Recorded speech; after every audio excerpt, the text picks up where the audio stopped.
the death of faith in America. It has a double meaning, of course. That's faith, se, and faith in America, per se. The death of faith in America. You could say the death of religion. We still have religion, but do we still have faith? Well, we're going to look at that today. We're going to talk about the differences between faith and religion, glimpses of God in things we see and do, how America is changing. Will religion change as well? I talk about how Christianity seems to be dying while Islam is growing. I discuss the crucifixion and what Christ means if you're not a Christian.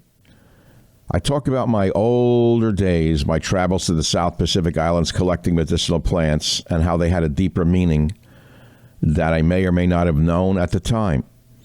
I discuss spirituality, who I also discussed with the indigenous peoples of the South Pacific Islands.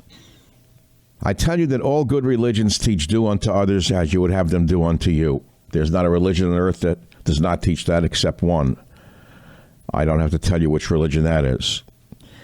I say that the Jewish religion is the hardest to follow because it's complicated.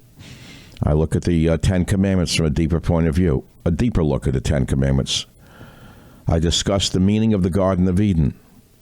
I state that much great art and literature is based on the scriptures. I talk about the land of Nod. And I tell you how religion and faith connect you to the power of the universe. All this and more on today's podcast. Let me begin with this. We now have churches in America, but aren't they the United Churches of the woke? A friend of mine wrote and said, Michael, churches won't be destroyed or repurposed under the new communism as they were in Russia.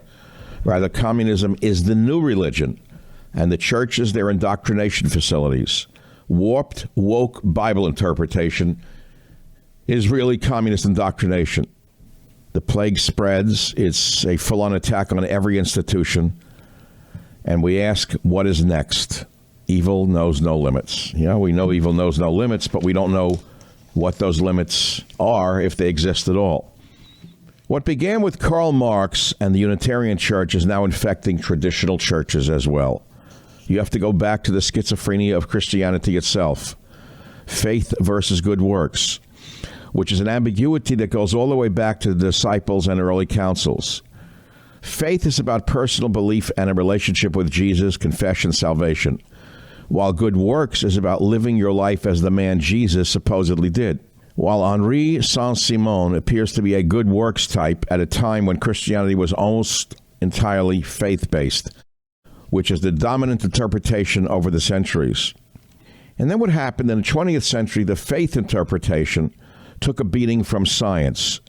Darwin bashed creationism. Freud bashed religion as an illusion based on childish impulses. And then totalitarian regimes used science as a leverage to gain control. As you know, Marx called faith the opiate of the masses, and right now in America, communists are burning churches, especially in Canada. After that period, faith became unfashionable among Western intelligentsia. There were notable exceptions, such as Albert Einstein. But even the Catholics got in on it with Vatican II. It was intended to update the church. They killed the Latin liturgy, etc. And now the current pope, who I call the bouncer, is lecturing us on immigration and climate change, if you can believe this. A pope lecturing us on immigration and climate change. I talk about the advent of secular humanism, which filled a gap left behind by the death of faith. Remember the famous "Is God dead?"